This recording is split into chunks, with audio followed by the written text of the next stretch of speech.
लगाए मर्यादा कुल की तुम्हारे थे बिना मेरी मर्जी सगाई न करना कलंक कटी का लगाना न माथे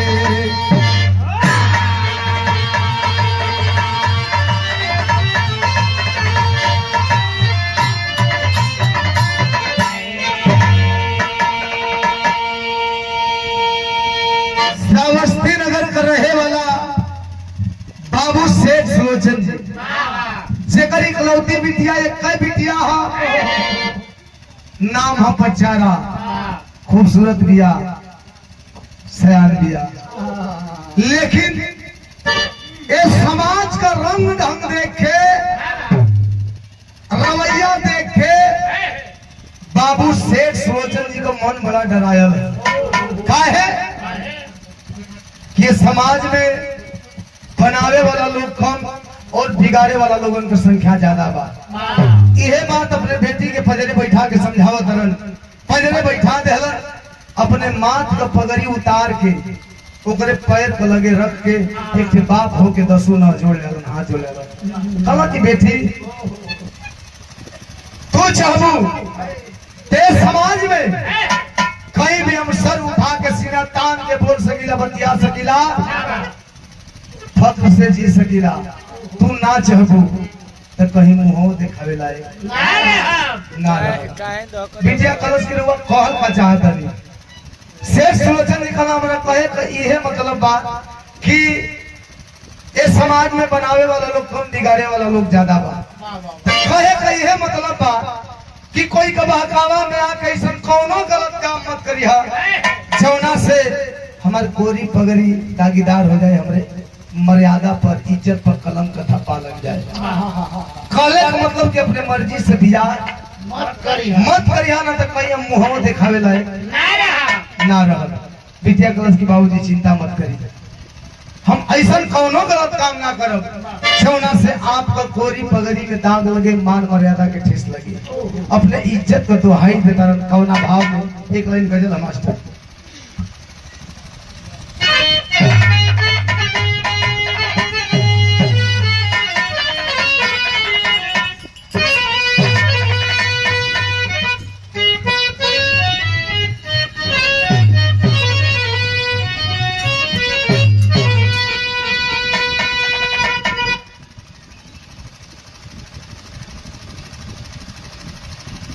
और दुल्हे राजा के बाबा और हमारे धर्म के बाबूजी पराग पक्ष से मलिकार महोदय आपके द्वारा सादर 500 रुपया पुरस्कार आशीर्वाद स्वरूप बहुत बहुत प्रणाम सब भैया लोग के प्रणाम है आशीर्वाद दे सके ये गजल बा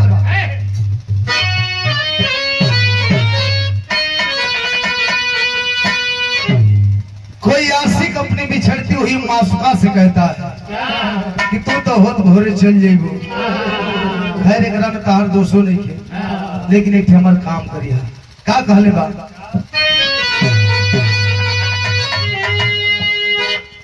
कि मेरे खून दिल की मेहंदी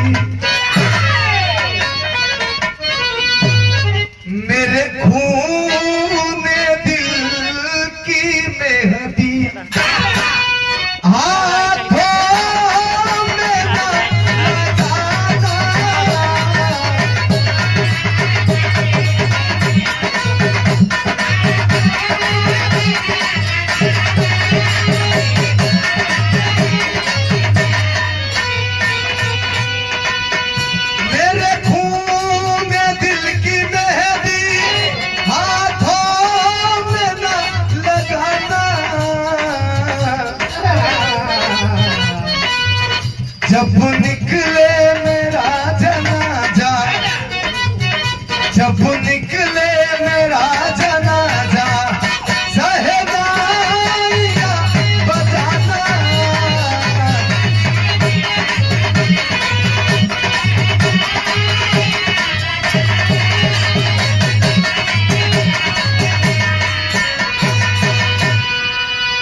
पटकले हम पांव पर बिटिया का हाथ जोड़ने वाला इज्जत को दुहाई देता रन कैसे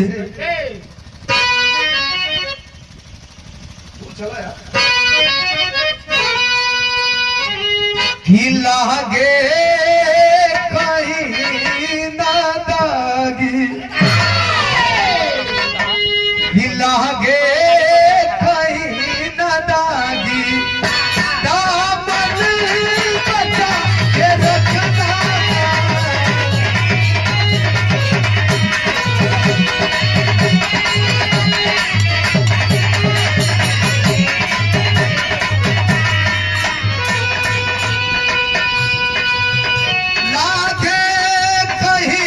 दागी दामन बचा के रखना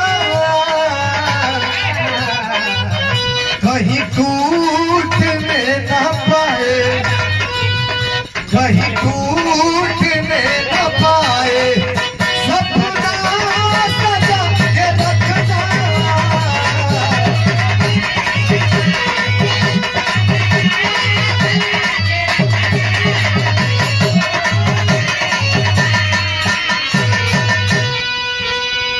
दुल्हे राजा के चाचा जी अजय यादव आपके द्वारा 60 के डेरा से बराती पक्ष से ये हजारों हजार रुपया का पुरस्कार बहुत बहुत प्रणाम सब भैया लोग के प्रणाम आशीर्वाद दे सभी खालन की तू चाहबू तो शान से जी सकीला कोई से सीना तान के बतिया सकीला तू ना चाहबू तो कहीं मुंह दिखावे लायक बिटिया कलश की बाबूजी ऐसा मत सोची हम कौनो ऐसा गलत काम ना करब जौना से आपके मान सम्मान पे कलंक का धब्बा लगे बाबू सेठ सुलोचन जी खुश हो गए और खुशी खुशी धंधा पे चल गए समय बीतत पाए भैया लेकिन तनी सोचिए सब देखिए इहो एक इतिहास है ये कुल चीज नाच तमाशा में ना मिली है जवानी है हम कहिला है जवानी के बस में सब रहल भाई कोई के बस में चाहे इंसान है चाहे भगवान भगवान ने धरती पर ना तब ये जवानी के बस में रहलन जवानी उनके बस में ये जवानी के ऊपर कवि जी बड़ा खूबसूरत भाव लिखता है तर्ज लगले मास्टर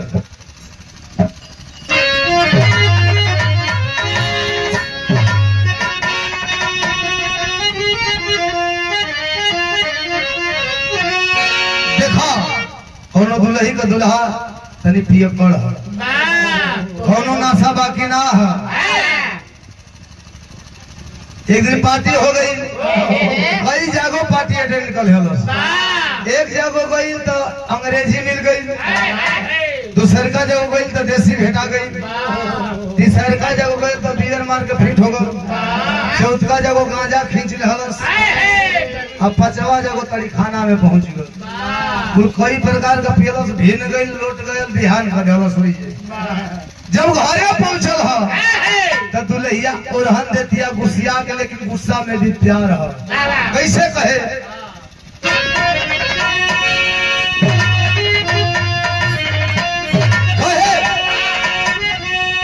अरे का तरी खानावा में जाया सुत गईला अरे का तरी खानावा में जाया सुत गईला हमार बलमू रात को डरैला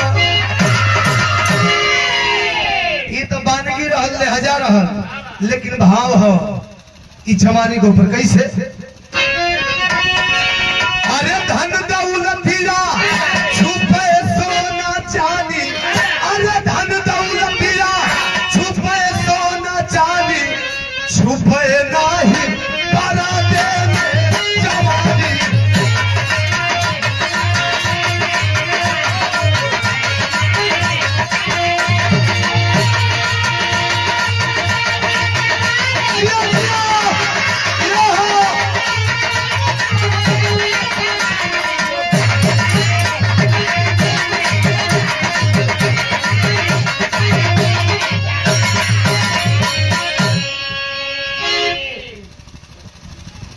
देखई पाहुन को पाहुन मैंने पाहुन को होल की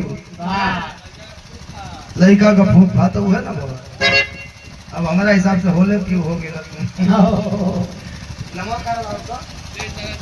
तेज नारायण यादव आपके द्वारा 1500 रुपया बहुत बहुत प्रणाम। सब भैया लोग के प्रणाम ए भैया है जवानी हो देखो धन दौलत अधिका हो जाए कहले का मतलब धन दौलत अधिका हो जाए रुपया अधिका हो जाए लोग तिजोरी में ताला मार दे LIC बीमा कर दे बैंक में जमा कर दे लेकिन है जौन जवानी हो एकरा खातिर कौनो तिजोरी अलमारी नहीं बनावल जौना के जौना में पैक कर दो ना कोनो दुनिया में सिर्फ बैंक बनावल बा कि जौना बैंक में के ले जाके जमा कर दो फिर पड़ा रही जस का तस आ ना ही दुनिया में कौनो ऐसा पर्दा बा जौने पर्दा का आड़ में के छुपावल जा सकेला ना ये भैया ई जब आवेले कहर ढात आवेले अब देखा जौन बात का डर है उहे होके जाता का अरे पुष्पक मालिक ललनमा सुधाकर अपट चारा को दे कमाला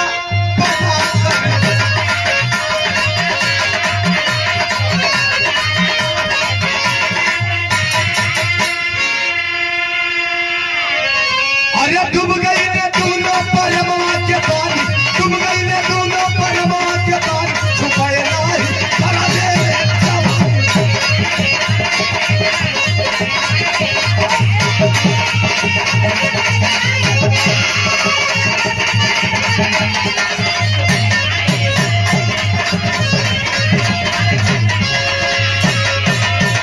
ए भैया जब बात का डर हुए हो जाता वही श्रावस्ती नगर का रहे वाला पुष्पक माली जेकर एक बेटवा इकलौता बेटवा खूबसूरत बा जवान बा नाम सुधाकर ओकर नित प्रतिदिन का काम रहल कि बच्चारा खातिर रोज सुंदर सुंदर फूल और सुंदर सुंदर फूल का माला ले जाके पहुंचावे पूजा खातिर एहरो जवानी बा हरो जवानी बा आना जाना लगल भाई भैया एक दिन दुनहु का अखिया लड़ गई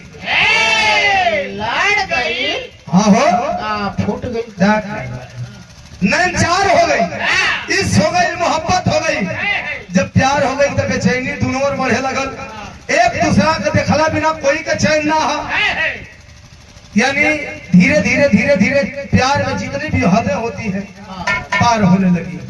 जब बाबू सेठ सुलोचन जी के पता चला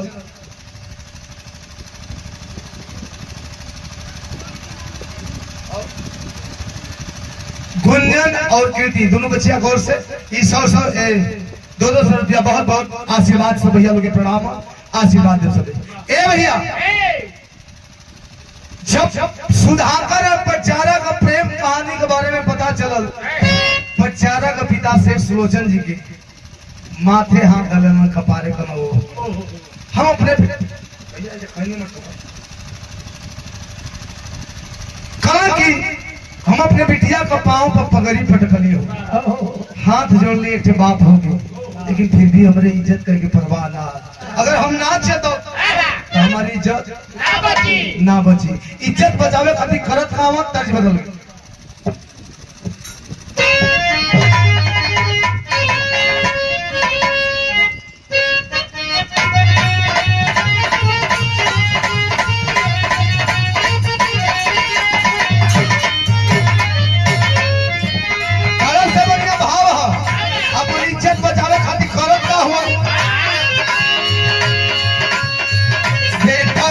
शादी वाला दिन वाला दुल्हा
अपनी बिटिया को बियाह तय कर निमन घर भर देख के बियाहे के दिन दूल्हे राजा खूब बढ़िया से ठाट बाट से जैसे यहाँ बारात सज धज गई लिया अपन दूल्हे राजा बारात तक आगे ना द्वार पूजा लगल बा खूब खर्च कर बा खूब चहल पहल बा खुशी का माहौल है।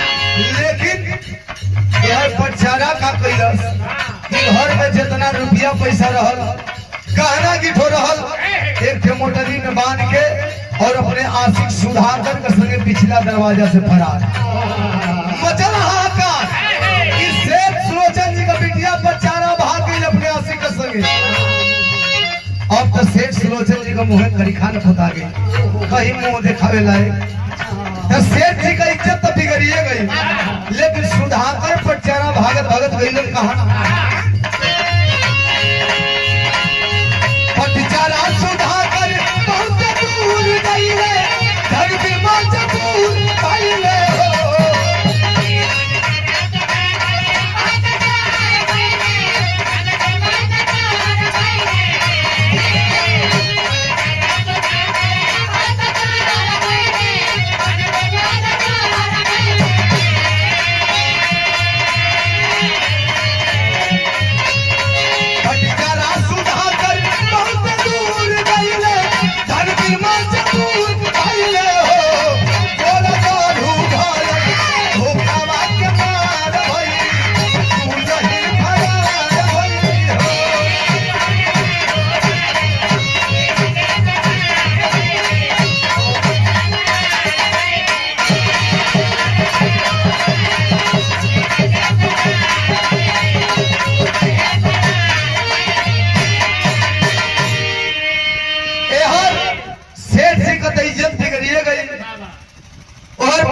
सुधाकर भागत भागत जंगली एरिया में जंगली इलाका में जाके कनो देवी माई का मंदिर में सिंदूरदान करके पति पत्नी के रूप में अपन जीवन बितावे लगे।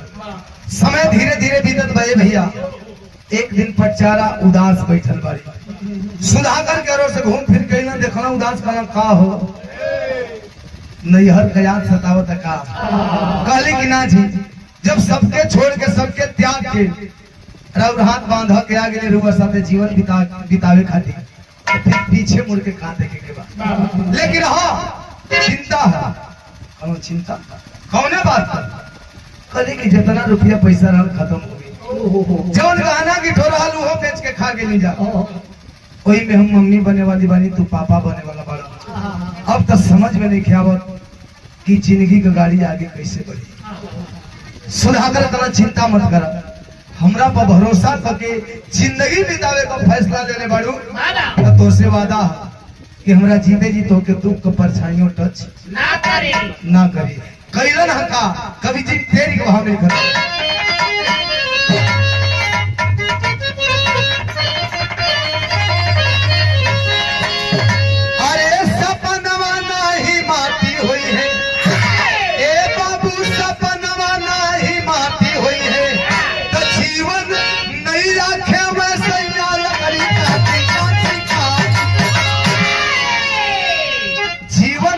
लकड़ी काटी सपनवा नहीं माटी हुई है। चिंता मत करा हम है ना दुख को परछाइयों टच ना करी कैलन का कि खूब धारदार हथियार खरीदवा हमने और दाव जे के कहल जाला लकड़िया पेड़ावा काटे वाला टांगी दाव जौन कुछ हो अब खरीद के ओई जंगल में घूम घूम के दिन भर लकड़ी काटे ओके बेचे उससे जो आमदनी होता अपन पेट लोगा परिवार चलता है भैया।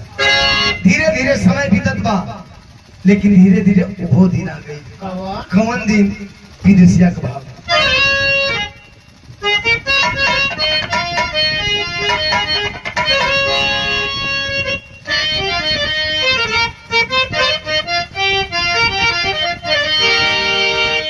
जैसे गर्भवती माई जानकी जंगलावा में असिया बहाई जोनो मवाली लाला नवा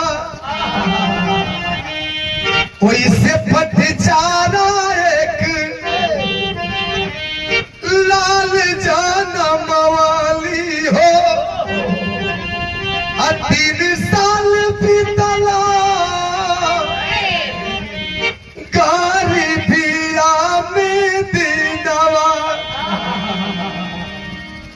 समय अनुसार प्रसव पीड़ा भई बड़ी दुख और कष्ट सह के पचारा एक थे लड़का के जन्म दे।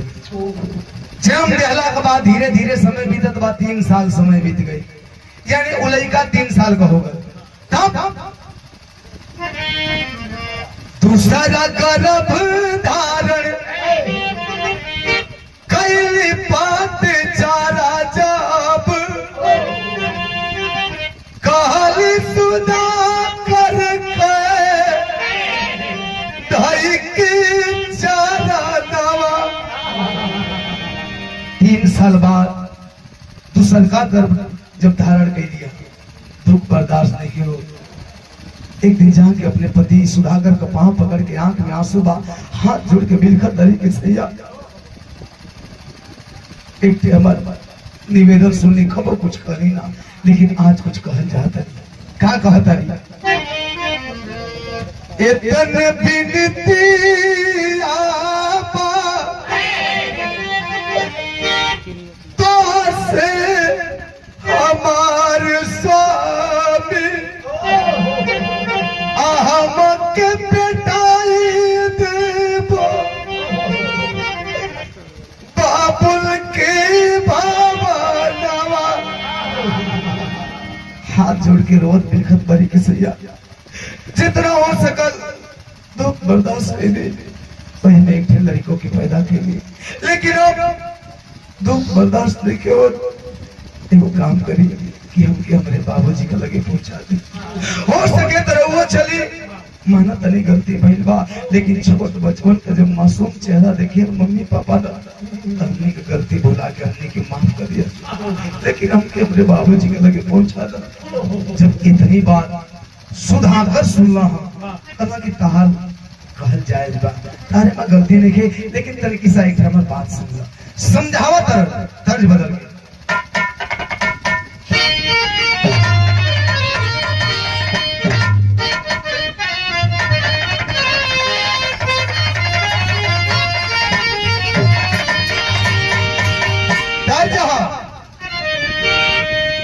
कहीं माई से जग जा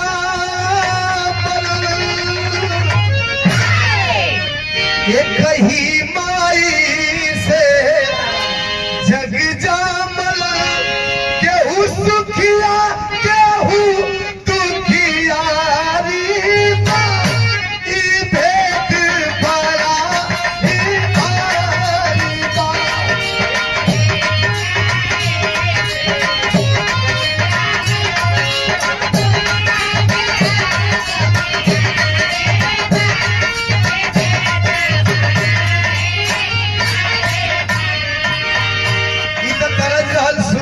पचारा जब नैहर जाएगा कहता तो समझावा तरन का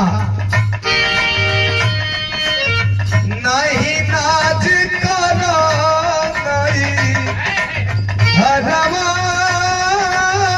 पर नहीं नाज करो नहीं हरवा पर उमावा ना पूछ कोई हो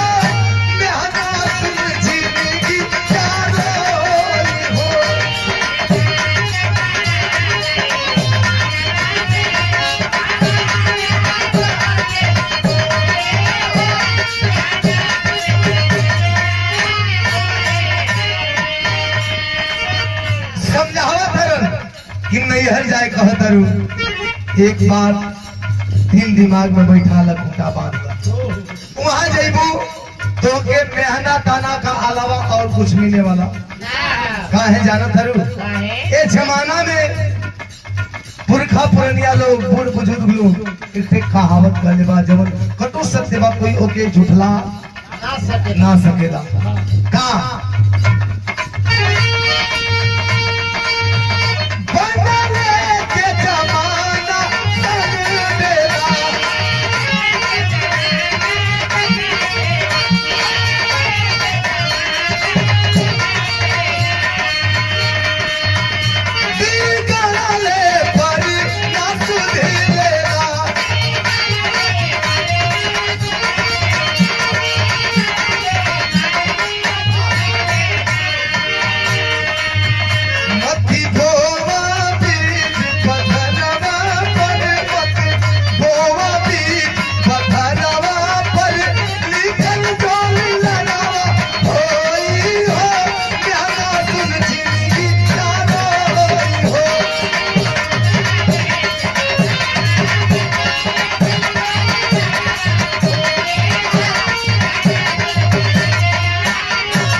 कि नैहर जैबू मेहनत ताना का अलावा और कुछ ना मिली। काहे के जमाना का लोग कहले बा पुरखा पुरनिया लोग कि बनले कसार बहनोई हो जगतिया में कोई नहीं। अगर बनल हो बाजार चमकल हो तो जहाँ कोनो रिश्ता का नाम निशान ना हो, फलाने के फलाने जनतो ना हो, लेकिन बाजार बनल हो चमकल हो तो तुमके वो रिश्तेदार ना होते हुए भी अपन रिश्तेदार बहुत करीबी बते भाई मर्दे फलाने का फलाने हितवा मर हितवे ना हो। लेकिन जहाँ दिन बिगड़ जाला दूर को लोग तो दूरे रह जिए बाबू, लेकिन अपन खुनो अपन माने से इनकार कर दिला हो भैया। पत्थरे पर बीज बोवे का कोशिश मत करा, ऊपर फलित ना होई पंथी ना, लेकिन प्रचार अपने जीत बबारी के तू चलबा तबो ठीक ना जाइबो तबो ठीक, लेकिन हम जाई कना ऐसे कैसे हो सकेला। हमार फर्ज रहल समझा देनी, ना समझ लू चला लिया के चल रहल सुधाकर प्रचारा एक ठेला रिकावा जाना गोमरिया 3 साल जंगल का रास्ता भये भैया। आधा जंगल पहुंचला तब तक एकाएक मौसम में परिवर्तन, आंधी तूफान मूसलाधार बारिश चालू हो गई। ओई में जो प्रचारा का दूसरका गर्भ रहल समय पूरा हो गल बा, प्रसव पीड़ा चालू हो गई, दर्द बर्दाश्त ना भइल, बेहोश होके धड़ाम से गिर पड़ली। सुधाकर पड़ला बड़ा फेरा में कि अब हम का करी, मौसम भी खराब बा, तबीयत भी खराब बा, दिमाग काम ना करत था, लेकिन माहौल कैसा, दृश्य कैसा, तर्ज बदल गई।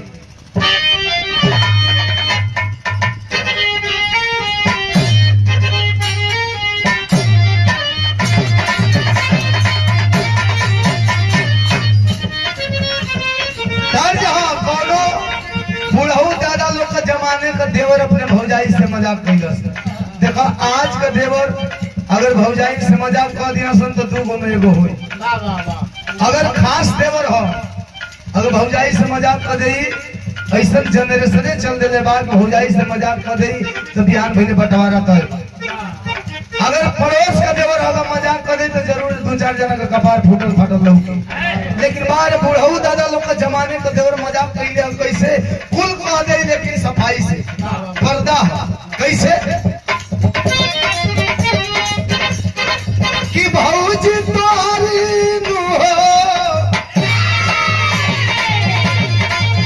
भौजी तोहरी नु हो, भौजी तोहरी नु हो, भौजी तोहरी नु भैया का काज अच्छा है भूल भाई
आंधी तूफान मूसलाधार बारिश, कोई में पत्नी का तबीयत खराब, अब हम का करी, प्रसव पीड़ा का दर्द वैसे ही है, शरीर भीजत बा, गनगन में बदन कांपत बा।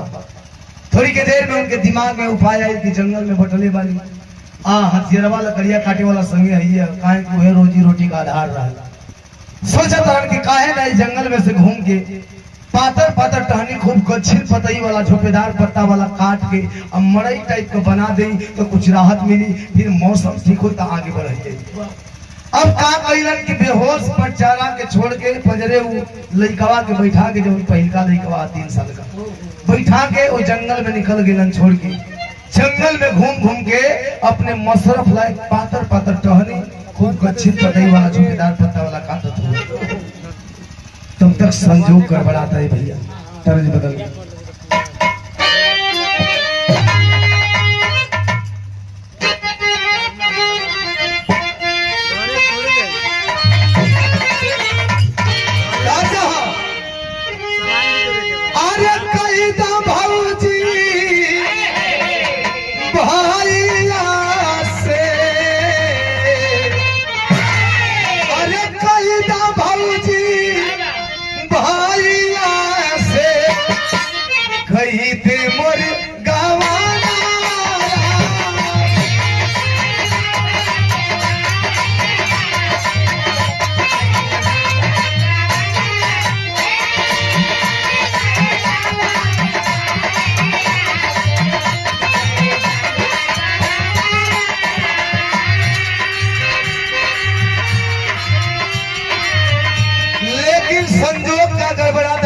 पातर पातर टहनी काटा तरन का झील पतई वाला तमले संजोग का गड़बड़ाया। आर्य सापावा लिपटी के काटा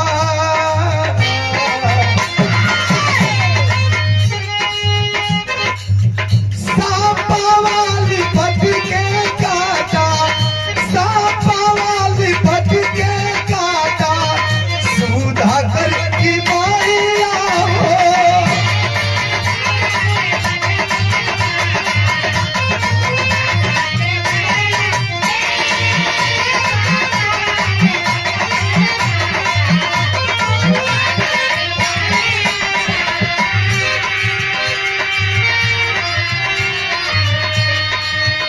सापावाली पति के काटा सुधाकर की मैया हो।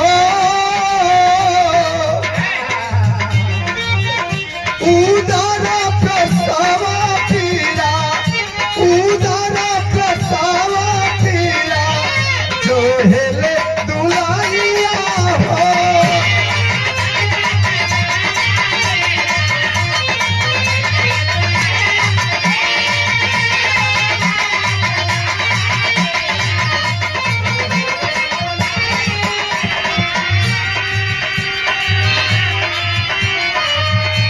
सुधाकर अपने मशरफ लाए खूब झोंकेदार पत्ता वाला पातर पातर टहनी काटा था।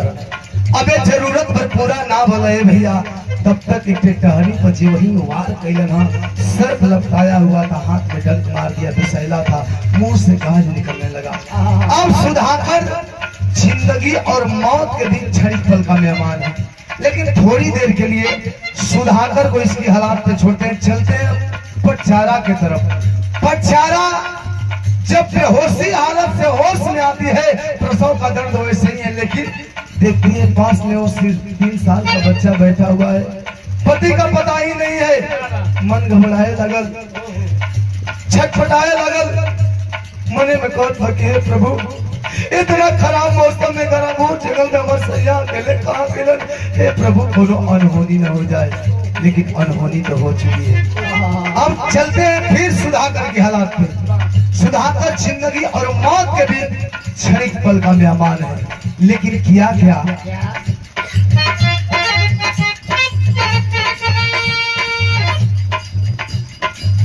साही के सुधाकर दुखड़ा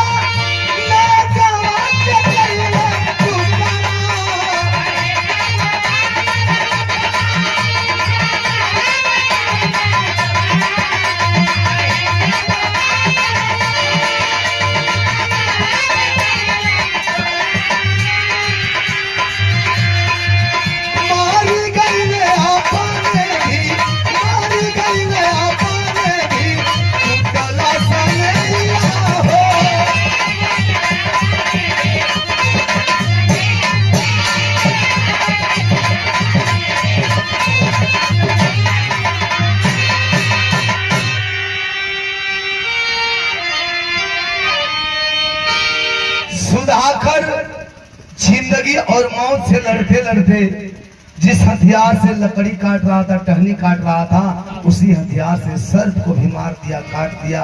सर्प भी मर गया और सुधाकर भी मर गया, इस दुनिया से अलविदा हो गया। उधर पटचारा प्रसव पीड़ा से व्याकुल, किसी तरह से दूसरे बच्चे को भी जन्म देती है। रुआ लोग जानता नहीं प्रसव का दर्द क्या होता है। इस पूरे भूभाग पे, पूरे संसार में एक माँ के अलावा इस दर्द की कोई कल्पना भी नहीं कर सकता है, एक माँ के अलावा। लेकिन किसी तरह से दर्द बर्दाश्त करके दूसरे बच्चे को जन्म देती है। उसी जंगल में रुआ लोग जानता नहीं, जब लड़का पैदा होना तो हॉस्पिटल में नर्स होली नार काटे खाती। जंगल में कोई सहायता करे वाला ना, नार कैसे काटो थे, दूर थे पत्थर जोगड़ियोली, एक पत्थर नीचे वही पर नार रख के दूसर के पत्थर से थोड़ थोड़ के पूछ के नार काट देंगे। अब नार कटले के बाद हाले का जन्म लड़का के आंचल में लपेटली और बड़का लड़का जनक उमरिया मात्र 3 साल हाथ पकड़ के पैदल पैदल जंगल में अपने पति का तलाश में घूमत भटकत बाई। 1-1.5 घंटा घूमने भटकने के बाद तो उसी जंगल में अपने पति की लाश पाती है। जब लाश पौली हो बाबू, दोनों बचपन के लेके अपने पति के लाश के पास बैठ के रोवतारी, बिलखतारी, रो रो के यही कहतारी। तर्ज बदल गई।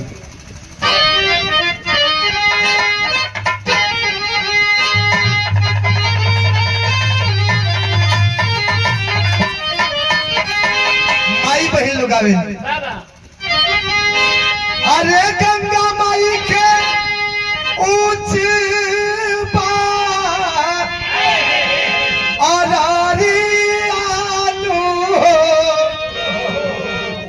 पर बैठे भगवान। लेकिन आज पटचारा दोनों बचपन के लेके अपने पति की लाश के पास बैठ के सर पटक पटक के रोवतारी, आदो यही कह तरीका। अरे भागिया में लागी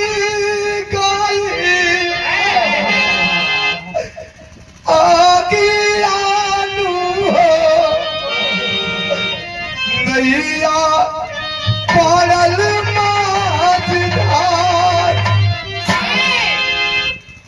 लगल के सैया इतना बड़ संसार बा, लेकिन तोहरा अलावा केहू अपन नहीं। आज पूरा संसार अनार लौकत बा। जब तक बुझियत रहा मनी के दुनिया का सबसे बड़ सौभाग्यशाली समझत नहीं जा, लेकिन आज पर दोनों बचवन के तोरन का नाम दे देला और हमके विधवा का नाम। जब तक जियत रहा तोरे नाम पर सिंदूर हमरे मांग में चमकत रह, दमकत रह, लेकिन आज दशा का। अरे कोयला भराई गई मांगियानु नैया पड़ल माझधार। आज हमके विधवा बना देला, जौना विधवन के इस समाज देखल पसंद ना करे। अगर कोई के सामने हम पड़ जाए तो लोग ये कहे कि मारा कुलछनी या भागिनी सामने पड़ गई, इतना भंग हो गई। इतना ताना बहना लेके, पहाड़ जैसन जिंदगी लेके, ये दोनों टोरत के लेके हम के करे सहारे इतना बड़ संसार में जियब जिंदगी बिताई। लेकिन वहाँ भला जा रोने धोने के अलावा कर ही क्या सकते थे, कोई रास्ता भी तो नहीं था। लेकिन रोने धोने के बाद उसी जंगल में देखती है पति के लाश के बगल में हथियार गिरा पड़ा है, जिस हथियार से लकड़ी टहनी काट रहा था। उसी हथियार से खन खोद करके आधा तिहार मिट्टी खरपतवार डाल करके अपने पति की लाश दफना देती है। दोनों बच्चों को लेकर के सोच रही है कि बच्ची खुद की जिंदगी अपने बच्चों के सहारे बिता लूंगी। दोनों बच्चों को लेकर के चली है। कहाँ चली है?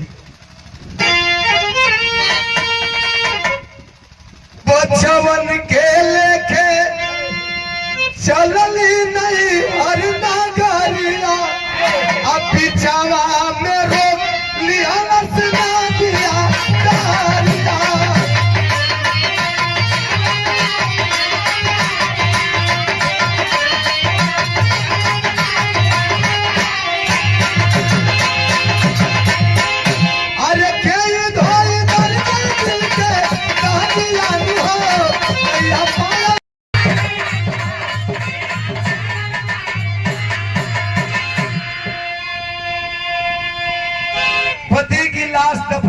बाद दोनों बच्चों को लेकर के चलिए मायके की ओर की बची खुची जिंदगी अपने मायके में मम्मी पापा के साथ नैहर में बिता दूंगी।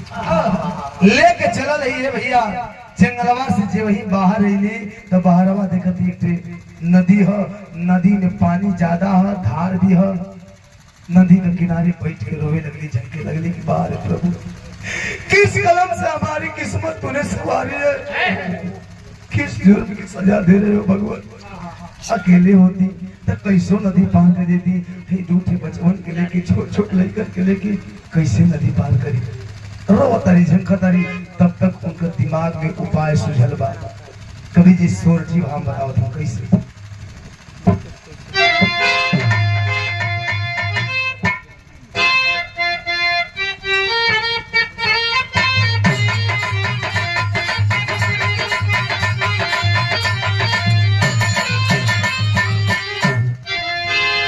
उपाय का सुझल बा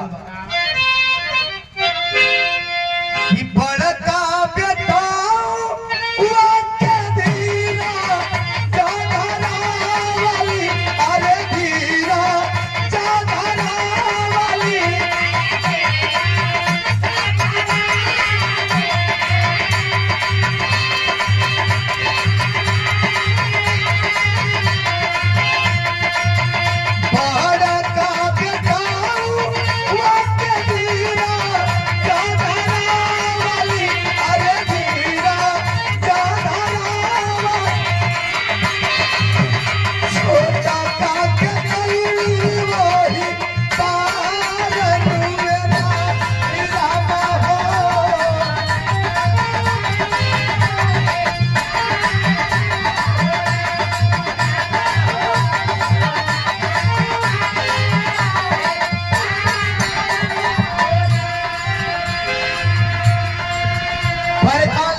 समझाओ तारी कि बेटा तो ये हमें बैठा तब तक हम छोटका बचवा के जब हाले का जन्मल है, छोटका बचवा के नदी को ओ पार पहुंचा के आई तो फिर तो होगी लेके चलो। आंचल फाड़ के हाले का जन्मल लड़का के लपेट के ऐसे ही हाथ पर लेके बचत बचावत कैसो बड़ी कठिनाई का सामना करत करत नदी पार कर दिली। नदी पार करके साफ सुथरी जगह देख के छोटका लड़कवा के रख के नदिया में हेल के चल बड़ी। फिर बड़का के लिए खाती तब छोटा काके छोड़ी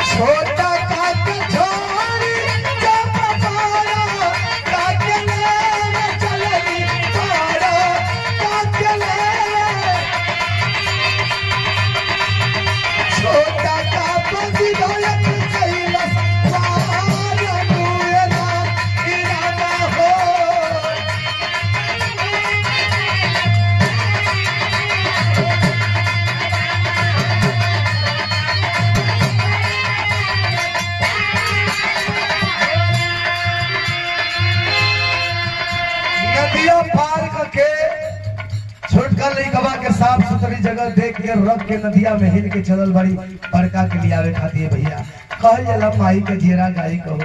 नदिया में जब फल आगे बढ़े तब मुड़ मुड़ के देखत ही छोटका लड़कवा के कि हमार बाबू हमार सोना हमार कलेजा का टुकड़ा सही सलामत सुरक्षित हुआ ना। ऐसे करत करत आधा नदी पहुंचली है। जब आधा नदी जाके जब फिर मुड़ के देखा तारी तो छोटका लड़कवा पर खूब भारी भरकम कीट आके बैठल बा और चोंच मारत है भैया। माई का कलेजे में फूटे लगल, रोवे झंके लगली हुई नदिया में से कि हमरे बचवा का जनवा, हमरे लाल का जनवा खतरा में बा, अपने बचवा का जनवा हम कैसे बचाई। लेकिन माई नहीं मन कैसे मानी, बेटा का जान खतरा में है। जान बचावे खातिर करत का है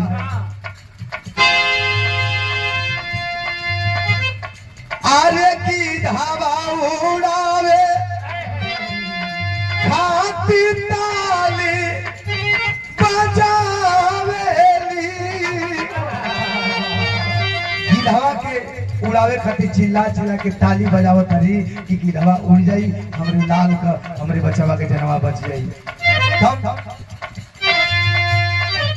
अरे गिधवा उड़ावे खातिर ताली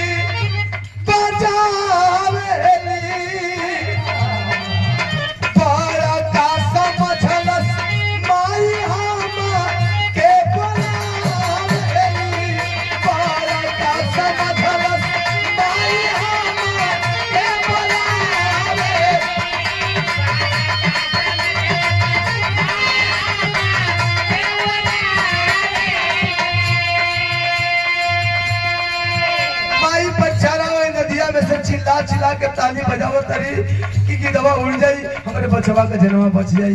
जब एक तलिया बजावे चिल्ला के गिधवा उड़े फिर बैठ जाए, फिर बजावत है गिधवा उड़ा था फिर बैठ जाता।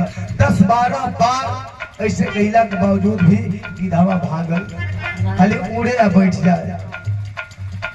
गीत उड़ावे खातिर ताली बजौली चिल्ला चिल्ला के। लेकिन जो नदिया का ए पर बड़का लड़का मात्र 3 साल उम्र है, कहे के बड़ है 3 साल का लड़का को बुझिए के बना वो करे मन में गलत फहमी समा गई कि लगत हमार माई हमें बुलावत है। ये तो भारी मिस्टेक भयल कैलस का। नदिया में हेली गरम पानी या बताई गरम पानी या बताई।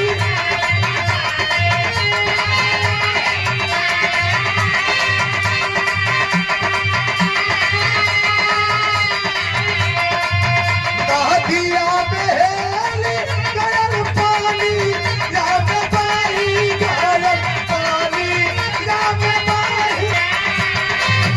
छोटा काका गिरावा दे हरस मारा तूने नाम गिरावा हो।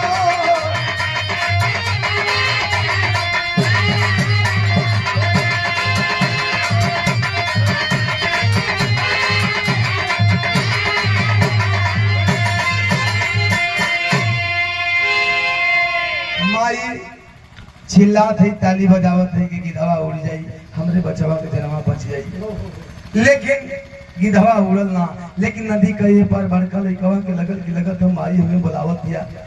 जे वही नदी में हेलल भए भैया, नदी में तेज धारा बा, नदी की तेज धाराओं के साथ डूबने उतराने लगा, बहने लगा। माई पचारा का जब नजर पड़ल देखत है पर बचवा हमरे किया कर समझ में डूबत मन बहात मन कोशिश कैली कि बचवा बचा ले, लेकिन नाकाम रह गई। वह बड़ा बेटा देखते देखते आंखों से नदी की तेज धाराओं के साथ डूबते उतराते बहुत दूर निकल गया। माई रो तरीके बढ़ के बचवा के ना बचा बोली, कम से कम छोटका बबू आगे बचा ली। जब घूम के देखा थे तो छोटका लड़का के गिधवा मार के खा गल बा। थोड़ा सा खून से लथपथ मांस का लोथड़ा लौकत भाई भैया। आज माई बचारा नदी के बीच तारा में खड़ा होकर रोला का अलावा और कुछ नहीं के सूरत कि बाहर प्रभु ये कैसी तेरी लीला है, किस कर्म से हमारी किस्मत सवारी है। और हमारे दोनों बचवा भी हमारे सपनों में आई है, दोनों बचवन के भी छीन लेला, हमारे सैया के भी छीन लेला। कौने पाप को बदला लेता रहा, कौने जुर्म को सजा देता रहा। रो रही है लेकिन रोने धोने के अलावा कर ही क्या सकती है। लेकिन बाहर पचारा फिर भी अपनी जिंदगी से हार नहीं मानती है। सोच रही है कि बची खुची जिंदगी अपने मायके में नैहर में मम्मी पापा के साथ बिता लूंगी। रोते धोते नदी से बाहर आई है, चलिए नैहर की ओर। जब नैहरवा के नजदीके पहुंचली, नैहरवा से पहले में एक थे बुढ़ऊ दादा से मुलाकात हुई। बुढ़ऊ दादा दूरे से देख के पहचान गइलन, पजरे गइलन, कहा बेटी तू सेठ सुलोचन की बिटिया पचारा हो ना? रोने लगी कि हाँ बाबा मैं हुआ भागन हूँ। बेटी रो रही हो, लग रहा है तुम्हारे ऊपर कोई भारी मुसीबत पड़ी है। रोती है कहती है बाबा मुसीबत नहीं, मुसीबत का दुख का पहाड़ टूटा हुआ है। पति को सर्वनाश लिया, पति मर गए, बड़ा बेटा पानी में डूब गया और मेरी छोटी सी नन्ही सी जान को गीत मार करके खा गया। सोच रही हूँ बची खोची जिंदगी अपने मम्मी पापा के साथ बिता लूंगी। जब इतनी बतिया बुढ़ऊ दादा सुना था कोई फायदा नहीं, लौट जा वापस जहाँ से आई हो वहीं पे लौट जाओ, अब कोई फायदा नहीं है। रोने लगी कि बाबा, अरे एक औरत का इतना दुख दर्द सुनने के बाद कौन सा इंसान होगा जिसका कलेजा नहीं फट जाएगा, जिसका कलेजा मुंह को नहीं आ जाएगा। आप हैं कि पत्थर बने पड़े। अरे मैं मानती हूँ इनसे भूल हुई, एक छोटी सी भूल प्यार करने की, लेकिन इस भूल की इतनी बड़ी सजा तो नहीं होगी कि मेरे गांव समाज के लोग, मेरे घर परिवार के लोग, मेरे मम्मी पापा क्या मुझे नहीं माफ करेंगे, क्या मुझे नहीं अपनाएंगे। बोलो दादा कहा बेटी ऐसी बात नहीं है, शायद जो मैं कहना चाहता हूँ तुम समझ नहीं पा रही हो, तो बाबा फिर समझाइए ना, मैं कहाँ जाऊंगी, कहाँ जिंदगी बिताऊंगी, कौन मेरा बचा है। कौन सुन, कहना तो नहीं चाहता था लेकिन जिद कर रही है तब तो बताना पड़ेगा। बताओ करण आधा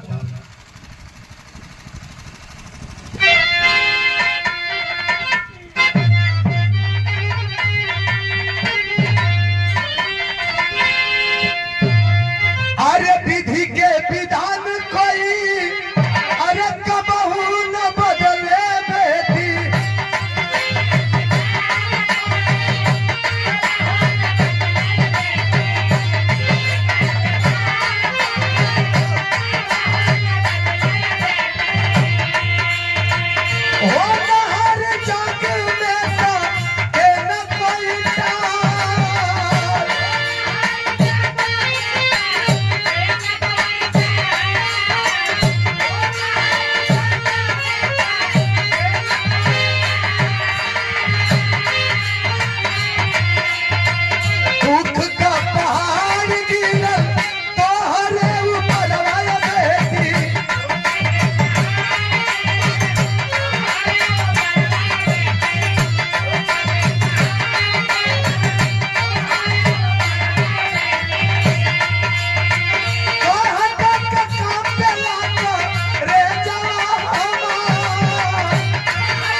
की बेटी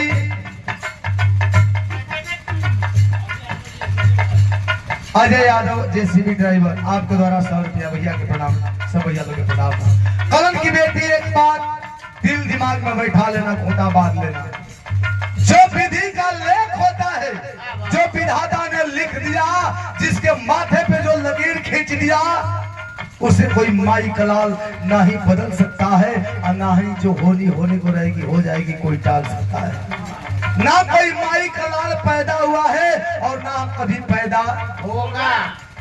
जो होने को रहेगी हो जाएगी, उसे कोई टाल नहीं सकता। और तेरा दुख देखने और सुनने के बाद तो एक ही बात मालूम पड़ती है कि तेरे ऊपर एक नहीं दो नहीं बल्कि वाकई दुख का पहाड़ टूटा हुआ है।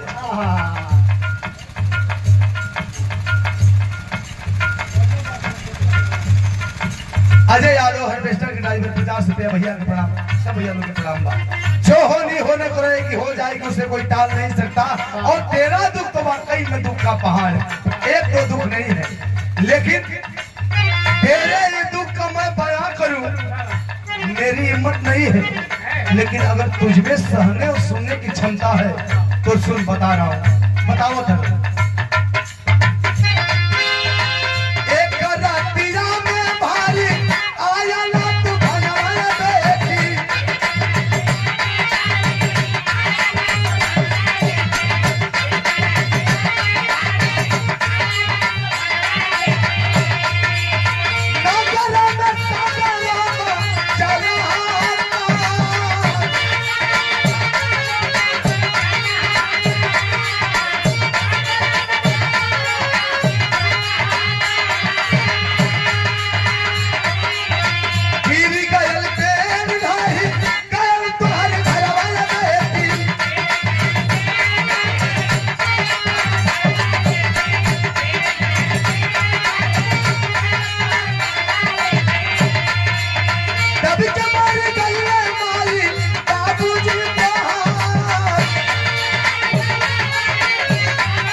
तरह कि तेरे दुख का बयां मैं कर सकूं इतनी मेरी हिम्मत नहीं है, लेकिन तुझमें सहने और सुनने की क्षमता है तो सुन। जिस तूफान से तू लड़ के आ रही है, जिस तूफान को तू झेल के आ रही है, उसी तूफान ने पूरे नगर में उथल पुथल कर दिया, हाहाकार मचा दिया। और उस तूफान के चलते तेरे जीवन में क्या क्षति हुई पता है तुझे? उसी तूफान के चलते तेरे घर के पीछे जो बरगद का वृक्ष था तेरे घर पे गिरा, जिसके चलते तेरा घर गिर गया, जिसके चलते जिस घर में तुम्हारे माता और पिता दब करके दोनों मर गए। कौन बचा है? कौन तुझे पनाह देगा? क्या इस समाज के रवैये के बारे में तुझे नहीं पता है? इसलिए मैं तुझे बार बार कह रहा हूँ, जहाँ से आई हो वापस लौट जाओ, तेरे लिए लाख गुना बेटर और बेस्ट होगा। जहाँ से आई हो वहीं पे लौट जाओ। ए भैया, पति मर गया, दोनों बच्चे मर गए, माता पिता भी मर गए। जिस जिंदगी में, जिस इंसान के जीवन में 5-5 मौत का सदमा हो, वो 24 घंटा के अंदर में एक ही दिन में भला कैसे बर्दाश्त होगा? बच्चारा के साथ भी यही हुआ, सदमा बर्दाश्त नहीं हुआ, दिमागी संतुलन बिगड़ गया, पागल हो गई। अच्छा, पागल हो गई तो सदर भाव में कभी लिखा था, अरे फाड़ फाड़ फेंक डाल तनवा के बरसाना,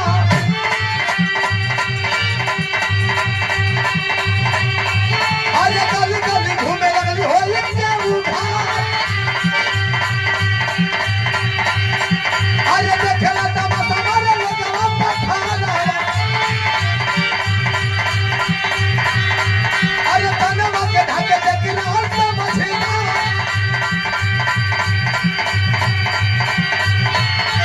अरे घूमत घूमत पगली गई जतवना, अरे जहाँ भगतन के रहे भीड़ बनिया, भगवान बुद्ध उपदेश देते रहे, अरे पागल के देखी सब पाए मारी माँ।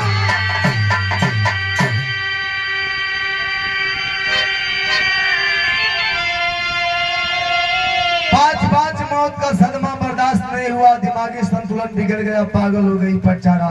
जब पागल हो गई तो कभी इस गांव कभी उस गांव, बदन पे जितना भी वस्त्र था नोच फाड़ करके फेंक देती है। एक सूता तक ना आए भैया, नग्न बदल दे के नग्न अवस्था में ही कभी इस गांव कभी उस गांव, कभी उस गली कभी इस गली घूम रही है।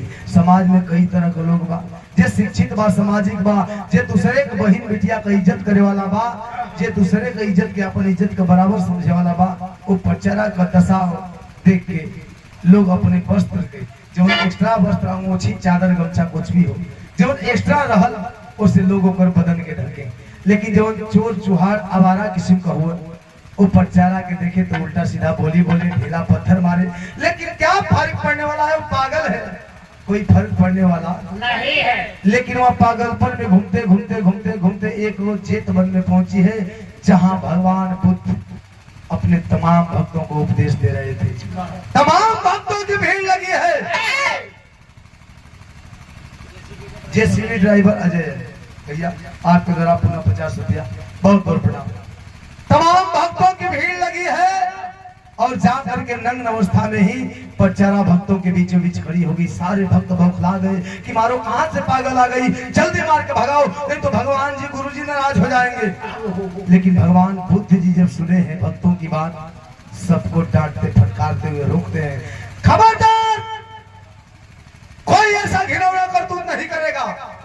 अरे मूर्खों, यह समय है और समय का चक्र अपने चपेटे में लेकर के किसको कब और कहां, किस अवस्था में, किस मोड़ पर ला करके खड़ा कर देगा, यह किसी को नहीं पता है। इसलिए किसी के बिगड़े दिन पे हंसना नहीं चाहिए। अजय यादव, ये बोलोरो के ड्राइवर की 60 रुपया भैया के द्वारा बहुत बहुत प्रणाम, सब भैया के प्रणाम। यह समय किस अवस्था में किसको कब और कहां, किस स्थिति में ला करके खड़ा कर देगा, किस मोड़ पे, यह किसी को नहीं पता है। इसलिए किसी के बिगड़े दिन पे हंसना नहीं चाहिए। भक्तों को रोकने के बाद भगवान बुद्ध जी करते क्या है? आखिरी में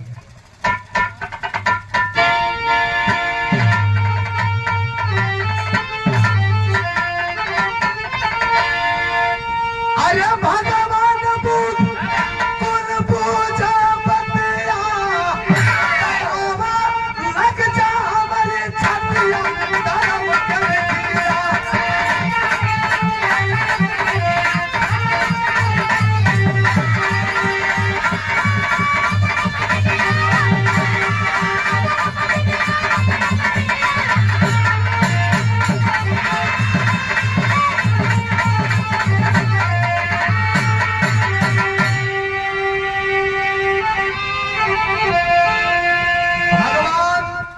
भक्तों को रोकने समझाने के बाद पचारा को इशारा करते कि बेटी आओ मेरे पास। वो पगली पचारा दौड़ करके भगवान बुद्ध जी के पास आती है।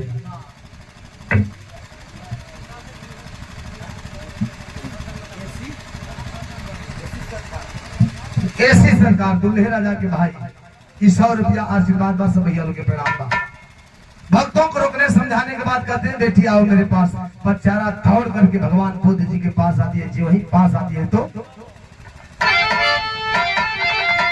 रखे माथ पर हाथ बुद्ध जी चादर उसे ओढ़ा के अरे पागल पर सब दूर हो गया।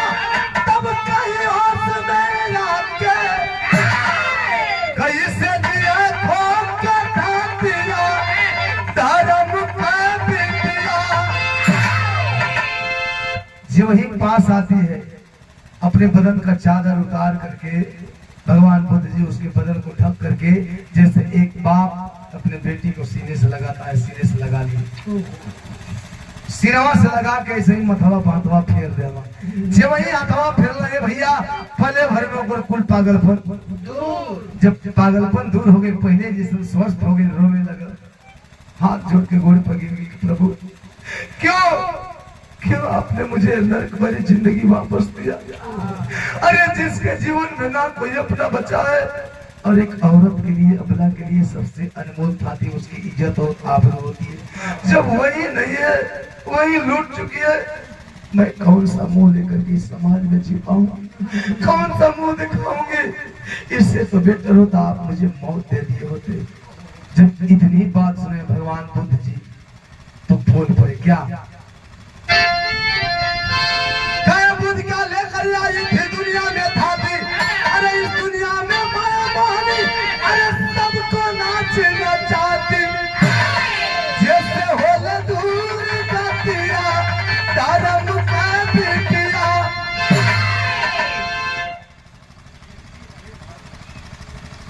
ऐसी आई भारत सरकार 50 रुपया भैया के प्रणाम सब भैया लोग के प्रणाम। कारण की किस चीज का तुझे पछतावा हो रहा है। क्या तेरा अपना था क्या लेकर के आई थी जिसके खोने का तुझे पछतावा हो रहा है। अरे इस दुनिया में किसी का कोई नहीं है। इस दुनिया में इंसान अपनी माँ के गर्भ से अकेला खाली हाथ आता है। अपना कर्म कुकर्म करके अकेला ही खाली हाथ इस दुनिया से अलविदा हो जाता है। जब कोई कुछ लेके अइले लेके तो लेके जाएगा। ये दुनिया में किसी के पास कोई कुछ नहीं है। अगर इस दुनिया में कुछ है अगर इंसान के पास किसी के पास कुछ है तो सिर्फ माया मोह। जिस माया मोह के बंधन में बंध करके यह दुनिया और दुनिया के लोग उसके इशारे पे नाचते हैं। लेकिन हम कही रहे भैया इंसान का जीवन में माया मोह भी जरूरी बात। माया मोह बात तबे है बड़का बाबू हुआ चाचा हुआ चाची है भैया भौजी मामा माँ। भगवान बुद्ध जी समझाए तो ज्ञान तत्व की जल गई ज्योति गई चल निपटाई। अरे बन के भिक्षुनी भक्ति के रंग में भगाई रंगाई के पागल मुकुटिया धर्म के बिटिया।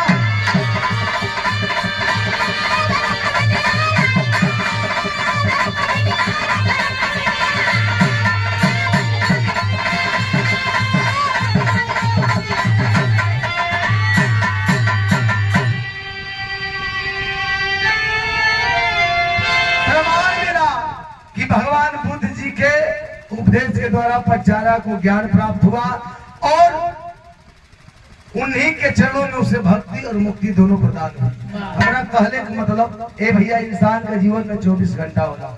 24 घंटा में 4-6 घंटा आदमी आराम